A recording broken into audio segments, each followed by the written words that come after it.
नमस्कार। TGT, PGT, LT grade biology प्रश्नों की श्रृंखला में आपका पुनः स्वागत है। आइए प्रश्नों को शुरू करते हैं। नग्न विषाणु है। Naked viruses are. ऑप्शन है प्रियॉन्स, वायराइड्स, फेज विषाणु या वायरसाइट्स। तो नग्न विषाणु क्या होते हैं? उत्तर दीजिए। तो इसका सही उत्तर हो जाएगा नग्न विषाणु वायराइड्स होते हैं।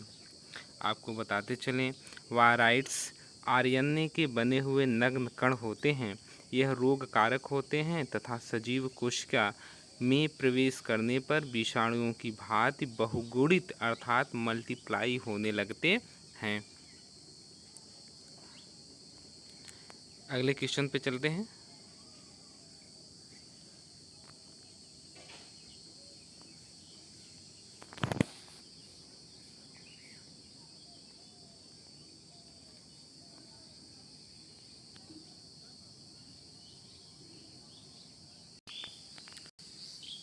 T4 बैक्टीरियोफेज उत्पन्न किए जा सकते हैं। ऑप्शन है आंतरीय जीवाणुओं ई कोलाई में, कृत्रिम संवर्धन माध्यम में, दोनों में अथवा किसी में नहीं। तो बताइए T4 बैक्टीरियोफेज किसके द्वारा उत्पन्न किए जा सकते हैं? तो इसका सही उत्तर हो जाएगा ऑप्शन नंबर ए, अर्थात ऑप्शन नंबर ए मीन्स किसके द्वारा? आंतरीय जीवाणुओं की ई कोलाई के द्वारा उत्पन्न किए जा सकते हैं। आइए अगले क्वेश्चन पे चलते हैं।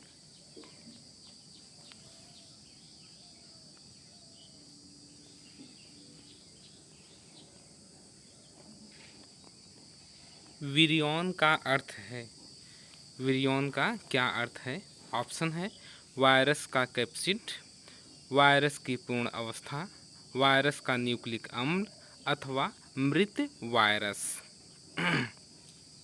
तो फ्रेंड्स ऑप्शन देखिए और सही उत्तर देने का प्रयास कीजिए।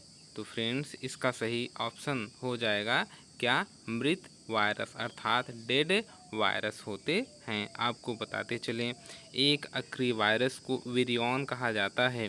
यह वायरस जीवित कोशिका के भीतर सजीव के रूप में सक्रिय रहता है, जबकि कोशिका के बाहर यह निष्क्रिय अर्थात निर्जीव रूप में रहता है।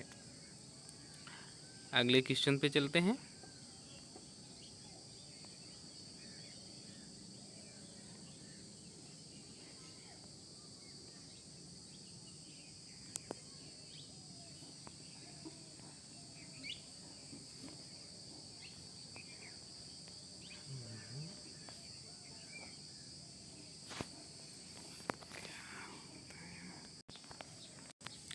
एड्स अथवा एक्वायर्ड इम्यूनो डिफिशियंसी सिंड्रोम उत्पन्न होता है। आपके ऑप्शन हैं जीवाणु द्वारा, कवक बीजाणु द्वारा, परागकण द्वारा या विषाणु HLTV थर्ड या HAV या ARV सेकेंड द्वारा। तो फ्रेंड्स ऑप्शन देखिए और सही उत्तर देने का प्रयास कीजिए।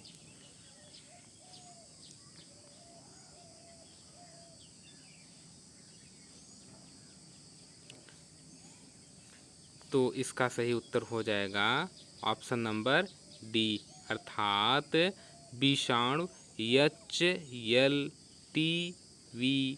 द्वारा होता है। किसके द्वारा होता है? विषाणु द्वारा होता है। अगले क्वेश्चन पे चलते हैं।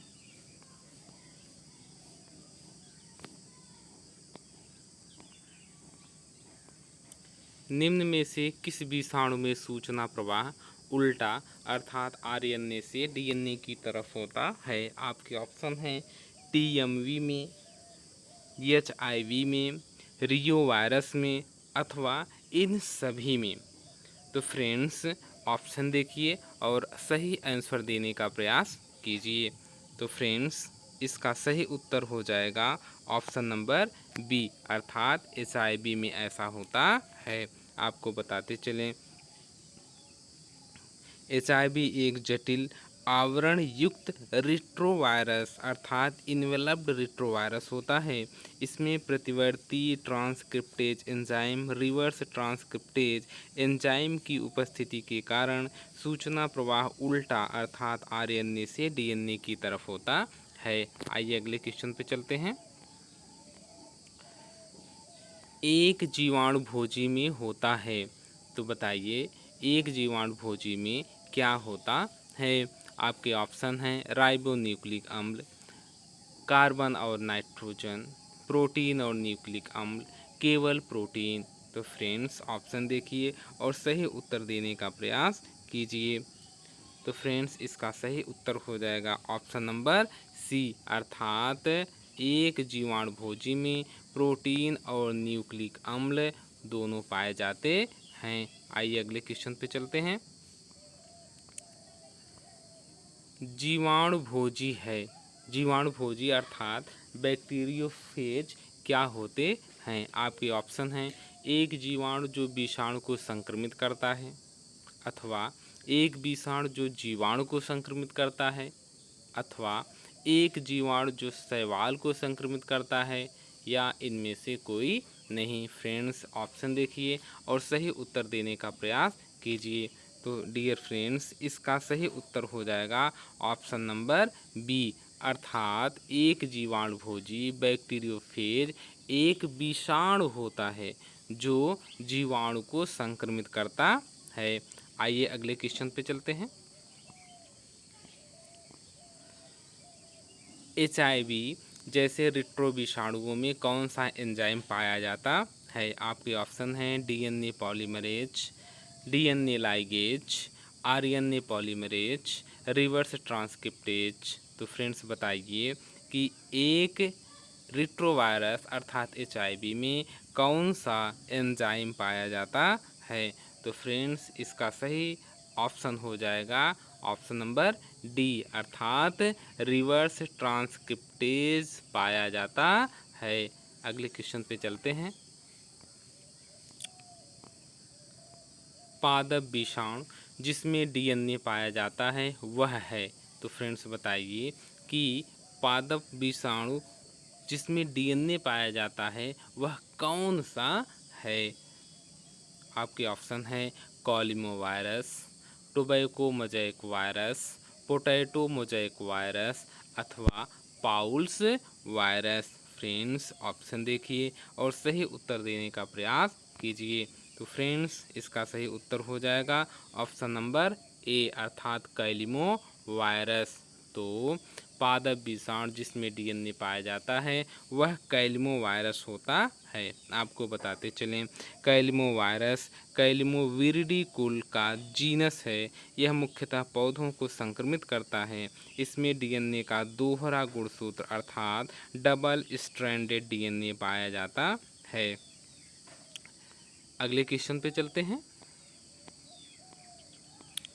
वायरस का प्रोटीन कवच जो न्यूक्लिक एसिड को ढके रहता है। तो फ्रेंड्स बताइए वायरस का प्रोटीन कवच जो न्यूक्लिक एसिड को ढके रहता है क्या कहलाता है। प्लाज्मिड कहलाता है, कैप्सिड कहलाता है, वेक्टर कहलाता है, अथवा विरियन कहलाता है। तो फ्रेंड्स ऑप्शन देखिए और सही उत्तर देने का प्रयास कीजिए। तो इसका सही उत्तर हो जाएगा ऑप्शन नंबर बी अर्थात कैप्सिड कहलाता है। अगले क्वेश्चन पे चलते हैं। वायरस का कैप्सिड इसका बना हुआ होता है। तो बताइए वायरस का कैप्सिड किसका बना हुआ होता है। सेल्यूलोज का बना हुआ होता है, या प्रोटीन का, या फिर म्यूकोप्रोटीन का, या स्टार्च का। ऑप्शन देखिए और सही उत्तर देने का प्रयास कीजिए। तो फ्रेंड्स इसका सही उत्तर हो जाएगा ऑप्शन नंबर बी अर्थात प्रोटीन का बना हुआ होता है। वायरस का जो कैप्सिड होता है वह प्रोटीन का बना हुआ होता है। नेक्स्ट क्वेश्चन पे चलते हैं। प्रियॉन्स क्या है। तो फ्रेंड्स बताइए प्रियॉन्स क्या है। ऑप्शन है संक्रामक प्रोटीन्स हैं, या संक्रामक आरएनए है, अथवा संक्रामक डीएनए है, या संक्रामक जेड डीएनए है। फ्रेंड्स ऑप्शन देखिए और उत्तर देने का प्रयास कीजिए। तो फ्रेंड्स, इसका सही उत्तर हो जाएगा ऑप्शन नंबर ए, अर्थात संक्रामक प्रोटीन्स हैं। मतलब प्रियांश संक्रामक प्रोटीन होते हैं। आपको बताते चलें, प्रियांश संक्रामक प्रोटीन्स होते हैं। ये सूक्ष्मतम प्रोटीन अणु रोग उत्पादक की क्षमता रखते हैं। इनका संश्लेषण मस्तिष्क की कोशिकाओं के जीनोम में उपस्थित जीनों के नियंत्रण में होता है। अगले क्वेश्चन पे चलते हैं। इनमें से कौन सा कथन विषाणुओं के लिए उपयुक्त है? आपके ऑप्शन हैं, इनमें अपना उपापचयी तंत्र होता है, या इनमें डीएनए अथवा आरएनए पाया जाता है, या ये वैकल्पिक परजीवी हैं, अथवा ये आसानी से प्रतिजैविकी से नष्ट हो जाते हैं। फ्रेंड्स, इसका आंसर देने का प्रयास कीजिए। यह क्वेश्चन टीजीटी बायोलॉजी 2002 में आया हुआ क्वेश्चन है। तो फ्रेंड्स, इसका सही उत्तर हो जाएगा ऑप्शन नंबर बी, अर्थात इनमें डीएनए अथवा आरएनए पाया जाता है। इनमें क्या पाया जाता है? डीएनए अथवा आरएनए पाया जाता है। आपको बताते चलें, वायरस को सजीव तथा निर्जीव के बीच की कड़ी माना जाता है। इनमें अपना उपापचयी तंत्र नहीं होता, अतः इन्हें प्रतिजैविकों से नष्ट नहीं किया जा सकता। ये अविकल्पी परजीवी होते हैं। वायरस में डीएनए तथा आरएनए में केवल एक ही न्यूक्लिक अम्ल पाया जा सकता है। आइए अगले क्वेश्चन पे चलते हैं। निम्न में से किसमें केवल एक प्रकार का न्यूक्लिक अम्ल पाया जाता है? तो फ्रेंड्स बताइए, किसमें सिर्फ एक प्रकार का, अर्थात या तो डीएनए अथवा या तो आरएनए पाया जाता है? आपके ऑप्शन है जीवाणुओं में, वायरस में, कवक में, या एक्टिनोमाइसिस में। फ्रेंड्स, इसका सही उत्तर हो जाएगा ऑप्शन नंबर बी, अर्थात वायरस में। वायरस में क्या होता है? सिर्फ एक ही प्रकार का न्यूक्लिक अम्ल, या तो डीएनए या फिर आरएनए पाया जाता है। अगले क्वेश्चन पे चलते हैं। हाइड्रोफोबिया रोग उत्पन्न होता है? तो फ्रेंड्स बताइए, हाइड्रोफोबिया रोग किसके द्वारा उत्पन्न होता है? आपके ऑप्शन हैं जीवाणु द्वारा, कवक द्वारा, विषाणु द्वारा, या प्रोटोजोआ द्वारा। फ्रेंड्स, यह क्वेश्चन टीजीटी बायोलॉजी 1999 में आया हुआ क्वेश्चन है। इसका आंसर देने का प्रयास कीजिए। तो फ्रेंड्स, इसका सही उत्तर हो जाएगा ऑप्शन नंबर सी, अर्थात विषाणु द्वारा। तो हाइड्रोफोबिया विषाणु द्वारा होता है। आपको बताते चलें, हाइड्रोफोबिया रोग विषाणु द्वारा उत्पन्न होता है। इसे रेबीज भी कहते हैं। यह रोग मनुष्य में पागल कुत्ते के काटने से फैलता है। अगले क्वेश्चन पे चलते हैं। इनमें से कौन सी बीमारी बैक्टीरिया जन्य नहीं है, अर्थात बैक्टीरिया के कारण नहीं होती है? ऑप्शन देखिए, ट्यूबरकुलोसिस, लेप्रोसी, पोलियो, अथवा ये सभी। फ्रेंड्स, यह क्वेश्चन टीजीटी बायोलॉजी 2011 में आया हुआ क्वेश्चन है। इसका आंसर देने का प्रयास कीजिए।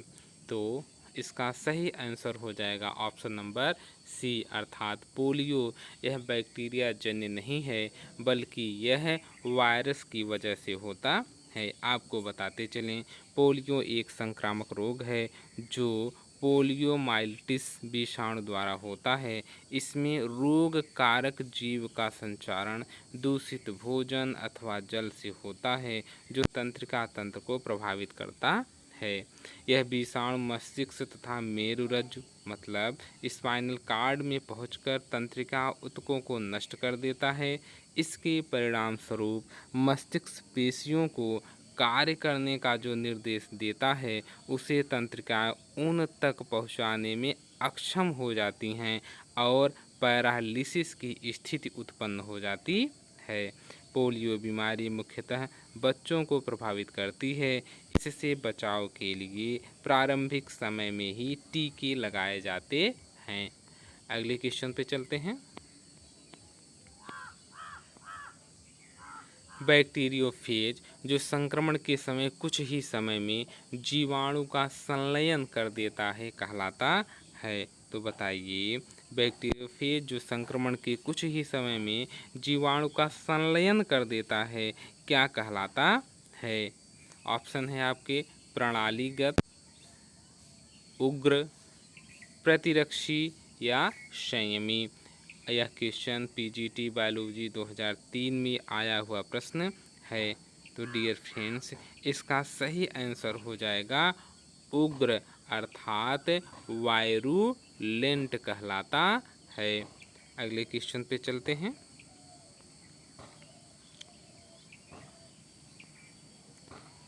एंजाइम अनुपस्थित होता है, तो एंजाइम किसमें अनुपस्थित होता है? आपके ऑप्शन हैं कवक में, वायरस में, स्लाइम मोल्ड्स में या बैक्टीरिया में। तो फ्रेंड्स बताइए, एंजाइम किसमें अनुपस्थित होता है? यह क्वेश्चन पीजीटी बॉटनी 2002 में आया हुआ क्वेश्चन है। तो फ्रेंड्स इसका सही आंसर हो जाएगा ऑप्शन नंबर बी, अर्थात वायरस में। ऑप्शन नंबर बी अर्थात वायरस में। आपको बताते चलें, वायरस में एंजाइम अनुपस्थित होता है, जिसके कारण ये न तो कोई जैव क्रिया कर सकते हैं और न ही पोषक कोशिकाओं के बाहर इनका मल्टीप्लिकेशन ही हो सकता है। अगले क्वेश्चन पे चलते हैं। वायराइड्स होते हैं, तो अगला क्वेश्चन क्या है? वायराइड्स क्या होते हैं? आपके ऑप्शन हैं संक्रामक प्रोटीन्स अथवा संक्रामक न्यूक्लियोप्रोटीन्स, संक्रामक न्यूक्लिक अम्ल अथवा उपर्युक्त सभी। तो फ्रेंड्स बताइए, वायराइड्स क्या होते हैं? तो आपका सही ऑप्शन हो जाएगा ऑप्शन नंबर सी, अर्थात संक्रामक न्यूक्लिक अम्ल होते हैं, इन्फेक्शियस न्यूक्लिक एसिड होते हैं। आपको बताते चलें, वायराइड्स में कैप्सिड तथा प्रोटीन अनुपस्थित होते हैं। ये आरएनए के स्वतंत्र छोटे एवं वृत्ताकार एक सूत्री अणु होते हैं, जिनमें लगभग 300 न्यूक्लियोटाइड मोनोमर पाए जाते हैं। यह सिर्फ पौधों में रोग फैलाने वाले संक्रामक न्यूक्लिक अम्ल होते हैं। वर्ष 1971 में टी.ओ. डायनर ने न्यूक्लिक अम्ल से बने इन अणुओं को वायराइड्स नाम दिया था तथा सर्वप्रथम खोजा गया wired potato spindle tuber viroids अर्थात PSTV है। अगले क्वेश्चन पे चलते हैं। म्यूटेशन की क्रिया विषाणुओं में सर्वप्रथम देखी गई थी। तो म्यूटेशन की क्रिया विषाणुओं में सर्वप्रथम किसके द्वारा देखी गई थी? आपके ऑप्शन हैं डेलब्रुक द्वारा या डेलब्रुक एंड लूरिया द्वारा या पास्चर द्वारा अथवा प्लॉट्स द्वारा। तो फ्रेंड्स बताइए, म्यूटेशन की क्रिया विषाणुओं में सर्वप्रथम किसके द्वारा देखी गई थी? तो फ्रेंड्स इसका सही आंसर हो जाएगा ऑप्शन नंबर बी, अर्थात डेलब्रुक एवं लूरिया द्वारा देखा गया था। आपको बताते चलें कि विषाणुओं में म्यूटेशन क्रिया को सर्वप्रथम डेलब्रुक ने 1938 में देखा था। तो फ्रेंड्स यह प्रश्नों की कुछ श्रृंखला थी।